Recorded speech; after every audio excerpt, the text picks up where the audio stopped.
In a region blighted by chaos, by conflict and by outright war, there are any number of suspects that could be fingered for being behind this attack on the Russian airliner, if indeed it was a terror attack. But top of the list has to be Islamic State. They're in this red shaded area here, right across Iraq and Syria, but they're also very active down in the Sinai. And this deep red area is where they've been generating a ferocious insurgency directed principally against Egyptian security forces, and they've killed scores there. But they've also 3 times now claimed responsibility for this attack. In the latest one, there was a congratulatory video issued by Islamic State out of Syria and Iraq, but in Russian, thanking their colleagues down in the Sinai for the attack against the plane.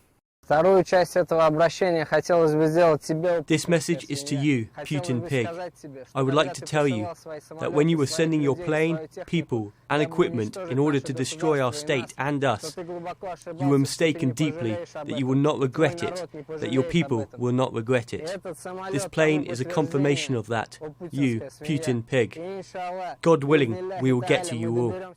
But it's not all about the so-called Islamic State. We go back to Syria, we can find a number of other groups that would also have an interest in attacking particularly the Russians.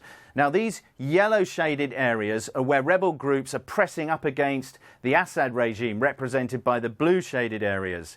And among these rebel groups is Jabhat al-Nusra, the Nusra Front. They are an al-Qaeda franchise that has already threatened to attack the Russians. And here's why. Let's take a look at how the Russians are concentrating the firepower of their bombers. It is focused almost entirely around the Idlib province and further south in Homs, pretty much ignoring Islamic State, but hitting areas where the Jabhat al-Nusra franchise is very, very strong. And they have been very badly mauled by these airstrikes. And part of this group is a specialist organisation known as the Khorasan Group, which is dedicated entirely to conducting operations overseas.